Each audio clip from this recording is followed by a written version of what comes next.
Bueno, hoy con una noticia muy importante que sacude el mundo judicial y por supuesto el mundo político, y es este llamado a juicio por parte de la Fiscalía del expresidente Álvaro Uribe Vélez. Pasaron por allí 4 fiscales, el proceso estuvo en la Corte Suprema de Justicia, después pasó a la justicia ordinaria y ayer finalmente se radica un escrito de acusación. Lo que se dice es que el expresidente podría enfrentar este juicio en libertad, pero yo quisiera que analizáramos aquí los efectos judiciales que vienen en materia judicial. Y por supuesto, los efectos políticos, porque estamos hablando de un expresidente de la República, de un expresidente ex jefe de un partido político, que es jefe de la oposición y que, hay que reconocerlo, tiene una altísima popularidad todavía. Jorge Iván. Bueno, esta decisión le da la razón a la Corte Suprema de Justicia, quien en su momento había considerado que el presidente debía ser llamado a juicio. No olviden que entonces el expresidente Uribe renuncia al Senado para que su proceso pase a la justicia ordinaria. 2 fiscales presentaron solicitud de preclusión y la justicia en 2 oportunidades y en una segunda instancia le dijeron que no había elementos de juicio para esto. El fiscal Gilberto Villarreal, designado por el anterior fiscal, o sea, por Barbosa, un mes antes de salir, decide presentar el escrito de acusación y esto es lo que sigue en juicio. Y digo que esto es importante para que no se genere la suspicacia, que es que con la llegada de la nueva fiscal, entonces, la Fiscalía cambió de enfoque. Este fiscal, Gilberto Villarreal, fue designado por Francisco Barbosa porque era la obligación de presentar de nuevo un juicio, en este caso, pues ante un juez de la República que tendrá que decidir con las reglas del debido proceso si el expresidente Uribe es responsable o no de los delitos que la Fiscalía le imputa. Ese es un punto importante también el que menciona Jorge, y es que la Fiscalía no llega a tomar una decisión de la nada, ¿no? Y no por la llegada de la nueva fiscal, sino que ha sido también una recopilación de pruebas y de testigos que se han trabajado durante estos años, ¿no? Entonces, cuando se tienen esa cantidad de pruebas es que se hace el llamado a juicio.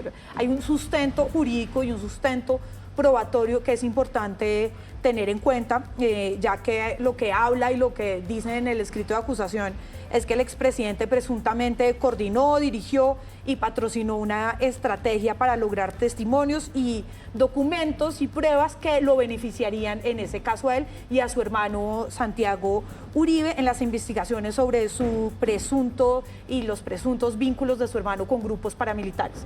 Entonces aquí, sobre todo, las pruebas de las que habla la Fiscalía han estado muy relacionadas con un personaje que yo creo que todos nos acordamos, que es del abogángster que pasó a ser abohámster. Con este personaje, que además ahí es una ficha clave. Está hablando de Diego Cadena. De Diego Cadena, que era el abogángster, y él después dijo que no, que él era abohámster, que porque él le regalaba hámsters a su novia. Quien ya fue condenado además por este caso. Exacto, y él ha sido una pieza clave para que la Fiscalía llegue a tomar esta decisión. Pues, ojalá que existan las garantías procesales adecuadas. Yo creo que así va a ser. Hay que confiar en los jueces, en la justicia colombiana, en que haya un fallo en absoluto derecho. Pero el problema, digamos, el asunto que tenemos acá es que Álvaro Uribe es una figura histórica que divide a la sociedad colombiana profundamente y en donde hay sobre quien hay sesgos profundos, pero yo creo que esos sesgos no pueden hacer parte del proceso judicial, tiene que fallarse en derecho. El relato que nos habían contado durante años, que estábamos en una especie de dictadura uribista, ¿no? Donde Uribe era una especie de ser todopoderoso, culpable de todos los males del país y que concentraba el poder casi absoluto de la sociedad colombiana, pues ha quedado desdibujada. Incluso Álvaro Uribe puede ir a juicio como cualquier otro ciudadano y serán los jueces los que digan si es o no culpable. Lo que sí hay que decir es que los tiempos en este proceso están muy estrechos y eso es lamentable, porque lo que quisiéramos todos es que los jueces determinaran con toda claridad si el expresidente cometió o no delitos. Aparentemente, por los tiempos procesales, lo que va a terminar pasando es que venza simplemente los términos, sí, que haya una prescripción del juicio y prescriban. Sí. Entonces no va a haber esa claridad, claro, que sería, yo, a mi juicio, quedaría en el acto lamentable. Simbólico de ser el único expresidente en Colombia de haber sido llamado a juicio, sí, pero la prescripción es un riesgo. Pero que ya también, en este momento pero que pone, juicio, digamos, pero además pone y refleja muy bien el funcionamiento de la justicia en Colombia, ¿no? El vencimiento de términos por falta de tiempo, porque la Fiscalía no presenta las pruebas a tiempo, no solamente pasa en este caso, sino en muchísimos casos, y es una discusión que se ha dado múltiples veces, pero que no ha pasado absolutamente nada, ¿no? y en casos, por ejemplo, acá pongo de violencia sexual, de violencia basada en género, la mayoría de casos quedan por vencimiento de términos y es posible que pase esto con el expresidente Uribe. Miren, la utilidad política de este escrito de acusación de la Fiscalía es inevitable también tratarla en esta mesa ancha, es decir, que muchos se sientan como ganadores o perdedores en medio de esto, muchos de este mundo político. Y por eso hay algunos que dicen, miren, aquí hay algo también de revanchismo y de venganza de un sector, un sector político, un sector de la sociedad contra el expresidente Álvaro Uribe. Quiero poner eso sobre la mesa porque es importante, hace parte de todo este debate que se está dando y además un trino que puso hace algunos minutos el presidente Gustavo Petro refiriéndose a eso. Dice, mi gobierno no persigue ni perseguirá a la oposición y se mantendrá lejos de cualquier intervención en los procesos de la justicia. La justicia siempre podrá esperar de mi gobierno respeto y protección de su independencia. Es muy curioso que el presidente diga eso. Hace unos días estaba criminalizando a los senadores que votaron el archivo de su reforma a la salud. Criminaliza abiertamente a la oposición. Muy curioso que diga eso. Además que confiar en el Ejecutivo, confiar en la rama judicial, en los jueces, para que haya un juicio justo. Si fuera por el gobierno, que claramente tiene unos sesgos tremendos, que llama criminales a sus opositores, a quienes los contradice prácticamente a diario, pues no habría mayor esperanza. Esto es un clásico de todos los sectores políticos. Entonces, la extrema derecha llama guerrillero a cualquier que sea de izquierda o de los otros, entonces a cualquier de extrema derecha es un paramilitar. ¿No? Entonces es dentro del discurso y la narrativa que se ha construido también del campo político colombiano. Entonces esto, revanchismo, triunfadores, no. El día que gane la población colombiana con una sentencia justa y con la eficacia de la justicia, ahí yo sí creo que podemos hablar de ganancias y de que sí el país está por buen camino. Claro, es inevitable las consecuencias políticas. Los defensores del expresidente Uribe dirán que es parte de una persecución judicial, sus detractores dirán que por fin se hizo justicia, pero esto se resuelve con una decisión clara por parte de los jueces, en derecho, con el debido proceso, y nadie debería, digamos, de alegrarse del resultado en un favor u otro. De lo que nosotros debemos alegrarnos, por lo menos yo, es del funcionamiento de las instituciones.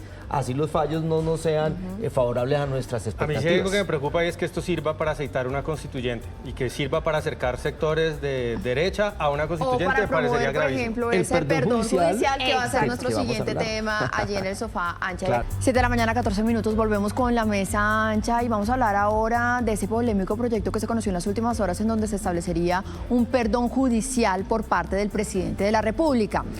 Y aquí quiero que analicemos 3 cosas que, digamos, rotan alrededor de este tema. Uno, que pues se da justo el mismo día en el que se conoce el llamado a juicio del expresidente Álvaro Uribe Vélez. ¿Esto qué tanta coincidencia es?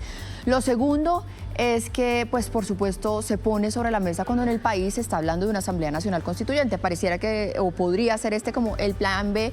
Y el tercero, que es muy importante, y lo decía ayer Ariel Ávila, y es que esto también podría verse como ese plan B del gobierno nacional para llenar ese vacío, porque todavía no se ha presentado la ley de sometimiento. Señores, ¿quién arranca acá? Lo primero que hay que decir es que este no es un proyecto de ninguna bancada relevante en el Congreso de la República, ¿no? Aquí no es, detrás de este texto formalmente no está ni el Pacto Histórico, ni el Centro Democrático, ni Cambio Radical, ni ninguna otra bancada significativa. Digamos, fue presentado por un ciudadano particular y por un grupo de organizaciones ciudadanas, por eso es un proyecto de origen ciudadano. Yo creo que hay que ponerlo en contexto por ahora y de acuerdo a lo que dijeron varios congresistas del oficialismo y de la oposición. Paloma Valencia, por ejemplo, Ariel Ávila, digamos, del oficialismo, es un proyecto que no tiene el respaldo político, me parece muy difícil de sostener. Un proyecto que sería abiertamente, a mi modo de ver, contrario al Estado de Derecho. Porque y además que es una reforma constitucional, ¿no? Entonces requiere 8 debates. Sí, no hay el ambiente para que eso ocurra. Lo que sí me parece es que la persona que expone y teniendo en cuenta, Julio, que esto no tiene ningún futuro político, digamos, entonces, ¿cuál es la intención de presentarlo? Hay un malestar detrás, que es un malestar que yo creo que tienen muchos ciudadanos, y es porque, ya lo vimos en el proceso de paz pasado y en los procesos de paz total que van adelante, por qué personas que cometen secuestros, masacres, van a terminar sin pagar un día de cárcel efectiva, e incluso van a terminar en el Congreso, y una persona que cometió un delito por robo o corrupción, por ejemplo, como lo expone este señor, va a pagar mucha más cárcel y si va a tener una pena efectiva. Ese es un malestar que está expresado en ese texto. Yo creo que, de nuevo, eso no tiene ningún futuro político, pero tiene que ver más con ese malestar y parece que hay, sí, actores políticos relevantes como el exministro Leiva o el ministro suspendido Leiva, que están detrás de ese proyecto, pero de nuevo, insisto, que yo creo que ahí no hay futuro político. De acuerdo, digamos, estoy de acuerdo con ese análisis, pero hay ciertas coincidencias. Entonces, los de Comunes, las antiguas FARC, hablaron de la necesidad de un tribunal de cierre. ¿Sí? El mismo expresidente Uribe habló de un perdón judicial. En su momento el expresidente César Gaviria decía que la única forma de que resolvamos esto es que haya una amnistía y un indulto general para todo. Entonces sí, yo creo que se está dando un ambiente para que ese tema se discute. Estoy de acuerdo que ese proyecto tiene muy pocas posibilidades de que avance en el Congreso de la República, pero sí se está dando una atmósfera en el Congreso para discutir una cosa similar a un perdón, a una reconciliación general, justamente por esa incomodidad que existe, de que algunos sí han respondido penalmente y otros no tanto, o no han respondido. Juana, creo que hay que ser bastante pragmáticos, ¿no? Frente a los tiempos, frente a la realidad de este tipo de debates. Este tipo de proyectos ni siquiera tiene una bancada que lo defienda, ni siquiera tiene un senador, un representante a la Cámara que esté dando la pelea, y el gobierno ya tiene suficientes proyectos en vilo y suficientes reformas que ni siquiera ha podido adelantar y que no ha podido debatir en los tiempos necesarios. Esto lo que presenta es, digamos, que más un debate de opinión importante, interesante, que hay que dar. Esta figura existe en Estados Unidos. Creo que hemos visto cada vez que en Estados Unidos el mandatario de turno le da la inmunidad y deja libre a alguien que, ¿no?, y siempre es un fenómeno mediático del perdón, bueno, que es más utilizado como de esta forma.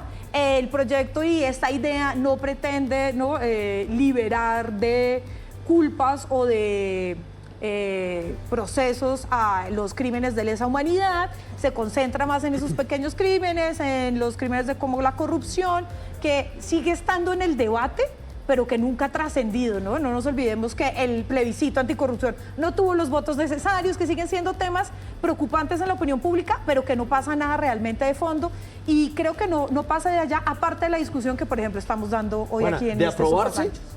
quedaríamos en la paradoja de que el presidente Uribe podría concederle un perdón judicial al expresidente Uribe. El presidente Petro al expresidente Uribe. Claro, al expresidente Uribe, incluso en desarrollo del proceso, porque no es claro si es solo indulto. Parece que es indulto y amnistía. La amnistía es cuando termine el proceso. Y bajo esa lógica, la bancada eso es lo que Democrático llaman el se podría acuerdo interesar. nacional, ¿no? Lavarse mutuamente todos los sectores políticos las culpas.